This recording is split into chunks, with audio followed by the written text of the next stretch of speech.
My name is XPYM and welcome to Reflex. In today's video, we'll be looking at a coaching session done by a Riot developer, Penguin LOL.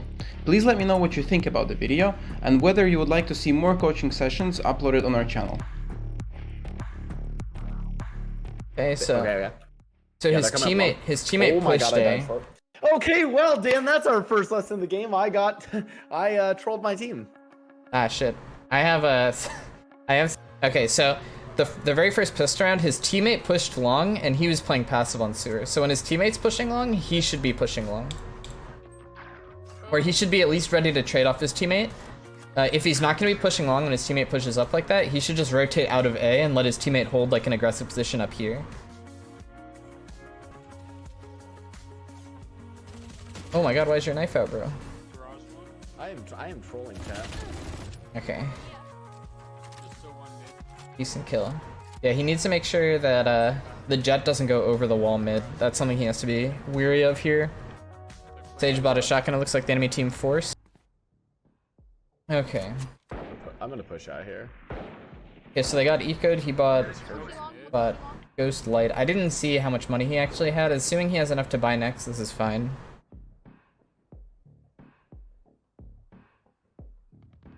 Force buy, it's usually a force buy if you buy on round 2 after you lost round 1. Yeah, the one thing I'm noticing though is he doesn't play for map pressure much with his team. His teammates are like pushing out back here. He got 1 kill, he should also be running up. But since his Cypher has A on lock solo, if they kill people mid early, he can creep up if his teammates are creeping up. Like you need to make sure you're like taking control with your team. My guy Tay is aggressive as fuck. Okay, so he pushed through C. They basically know here they're like stuck back A because his teammate pushed through C, so they're hard committed here. He shouldn't be watching this. He actually should have rotated into tower. All right, so he dropped off the top. This is fine here. When you're on that top area, if you don't see someone peek super early, you're basically exposed to 2 angles. You're exposed to the window and the ground, so dropping to hold the ground is fine. Dude, the quarantine beard, there's some fucking like 19-year-olds posting. What'd Spectrum say about the internet issues? Oh. 2 peeking mid. He should be ready to dash out as soon as he takes that first shot. No reason to like push out when his team has a huge advantage. He's just risking something for no reason. So his teammate died in garage here. So now he needs to be cognizant that they can flank through garage. So yeah, he either wants to tell Phoenix to watch this cross or he needs to be careful of this. This guy could have actually gotten through here. There's a pretty big timing gap window. Give up B and watch garage? No, I think it's fine. I think what they did was fine, but oh, that guy pushed out. So that was a pretty needless push because they're just holding. They don't have to do anything right now. You call this round the switch up round. You tell me how you like this. This is a little. All right, he's gonna up. push. He smokes window. He's pushing. That's a terrible smoke. So we started it off poorly.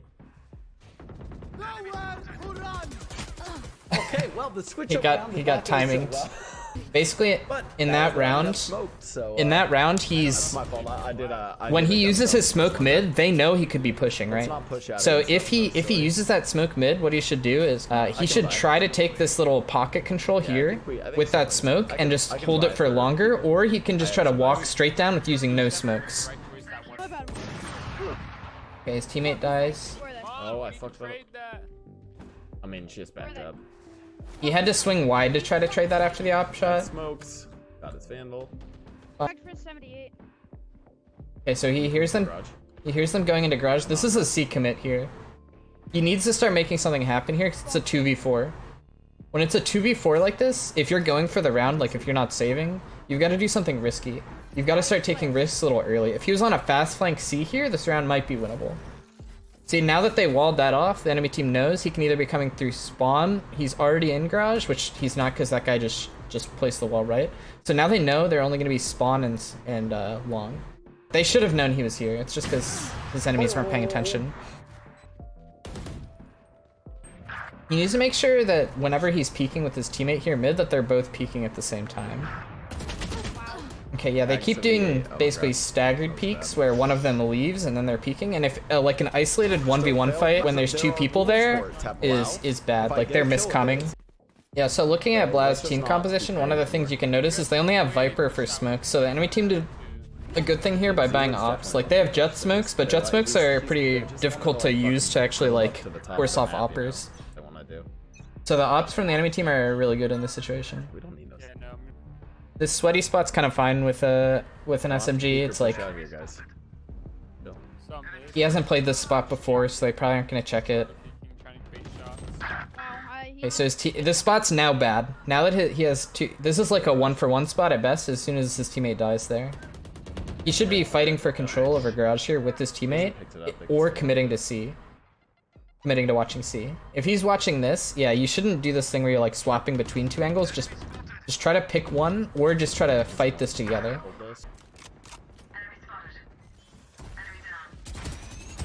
Oh, I need to dash there. Yeah, you need to dash the rocket, but the enemy team trolled. They just didn't keep track of the clock. Feels like he's using dashes are for repositioning, not for escape in fights. Yeah, he needs to make sure he's like peeking aggressively and dashing out more than just using a dash to like try to get on top of someone. Trying to dash just to get on top of someone only works if you know they're like reloading or up, I think. Okay, so dash. Oh, nice shot. That was actually nutty.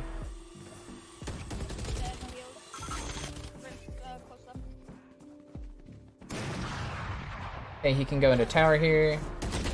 Oh, he's popping. He's a knife god. Oh no, not the dude. His aim was so perfect, and then he just decides to right click and give it to RNG.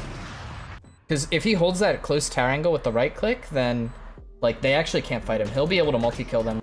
The right click is good, but not at that range. If he's holding in tower there, if he's just holding in a tower and they come around the corner, he can right click them so easily. Crazy that we're losing this because it looks like we're like.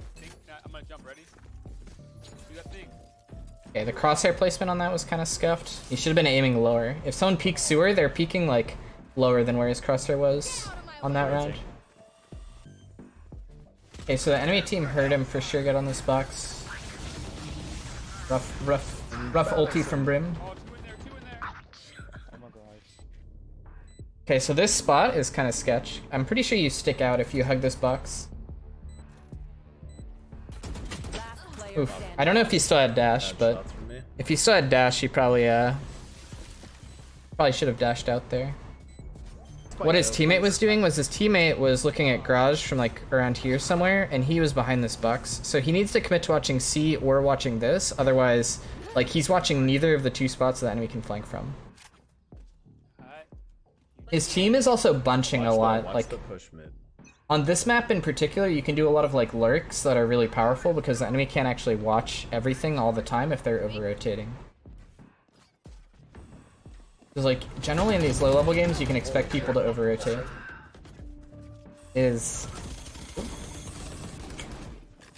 Holy shit, he reloaded and ran up. Alright, go grab that up. Do it. Oh, he's... Oh, nice shot, nice shot. Okay. He played that a lot slower than I would have, but I think it was fine. I think walk peeking is pretty bad. It's not like it's always incorrect, because also if you use util and stuff like that, it broadcasts what you're doing more. Sometimes just a walk up can be really powerful, especially if you're playing against opponents who will like use their util really quickly off the bat, like just off any noise or sound. Where was he? I just need someone to cover sewers for me when I peek. Alright, I'll hold that. Yeah, that's a good call out. He's telling his team he needs cover from his other angle. Oh my, she's playing in there with the shotgun. Okay, that's a good pick. Oh. Nice shots. Okay, so the Raze was in tower, right? Yeah, Raze was in tower. That's where it's at. He should just... Oh god, he saw the gun and then... He could have held the Raze there, I think. Could have went for a wallbang. The thing about going for a wallbang there is if that guy has a gun and peeks you right after a wallbang, then you're gonna die, right? I think just holding the angle is better. Maybe he did buy for The first couple of steps not make sound if you aren't walking for a quick peek. So how it works is there is a footstep bank, essentially, and you get a certain amount of footsteps if you're doing like little short peeks that won't make sound after you walk. But if you do too many of those steps, like if you exceed your allocation of steps, you'll make noise. Jett usually plays me. Alright, GG. Alright, GG's. Alright, Penguin, let's talk. Holy shit, dude. But General notes: Jett insta-lock without regard for composition. Yeah, I can't. I'm gonna ignore that one. I'm sorry. yeah, you can ignore that one. It's fine. Yeah. All right, but I noticed a few things just in terms of like general game sense. Pulling knife out is definitely a bad habit of. Yeah, you love to pull your knife out without keeping track of exactly where the enemies can be. I would say for now, just make sure you're keeping your gun out when you're rotating, especially if you're losing track of where people are. You'll learn you'll learn to track better where people can be just over time as you play the game more. So I don't think it's actually like this cursed habit you should never do. I think you should just give yourself a little more time to be able to like keep track of where people can be. Yeah. Other than pulling your knife out, you peek a lot of your angles super wide, like you're exposing yourself to like basically multiple areas whenever you're peeking something, as opposed to trying to isolate single angles. I get really punished for it on Phoenix because on Jett I do it and it's like, oh, I can just like dash away. On Phoenix I get really punished for that, so I've noted that. So that's aligned with my own notes. The other thing was you weren't like when you're playing Jett, you can play really like aggressively and really by yourself, but you were often clumped with your team and still going in first. So if you're clumped with your team and still going in first, you were peeking things really dry when your team had a lot of utility. You had a Phoenix and a Breach on your team. You could communicate with them, you can work with them, even if like, you know, your teammates are low rank and you're like, you're just pugging it. Yeah, just be like, hey, Breach, flash this in for me. You didn't really do that too often. You're definitely, you know, the solo Jett 1v9 fantasy. The other thing was oftentimes when you're peeking with your teammates or your teammates are peeking things, even if you're like doubled up on a spot, you guys would stagger your peeks and take isolated 1v1s against your opponents. This is like particularly bad on defense where you're peeking mid with the other guy. If he's peeking and fighting the window, you should be peeking and either holding the right side or peeking and fighting the window with him. Assuming you're in similar ranks, their aim is going to be similar. You always want to have like a numbers advantage, right? I think the biggest things I would say you should work on are like making sure you try to peek a little bit slower, like don't expose super wide, and like actually working off of your teammates. Yeah, less wide, Pico happy. Very good note. Less wide, Pico happy. And then like specifically underneath that for sub points is like try to isolate for 1v1 / not expose yourself. And then work with teammates when grouped.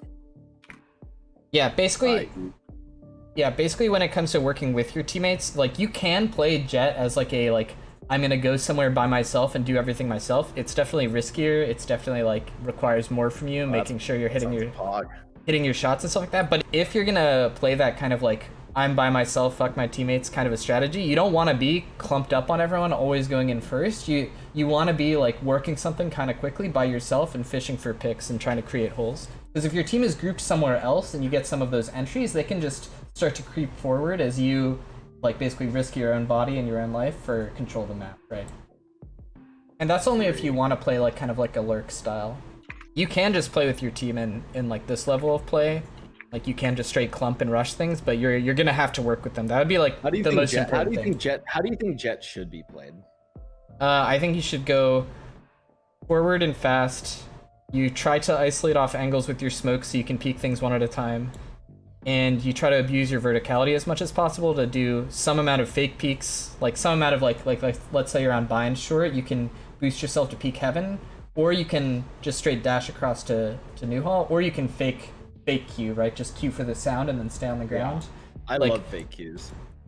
Yeah. Thank you for watching. Let us know what you thought about the video in the comments and subscribe for more educational Valorant content, as there will be tons in the upcoming weeks. Have a great day!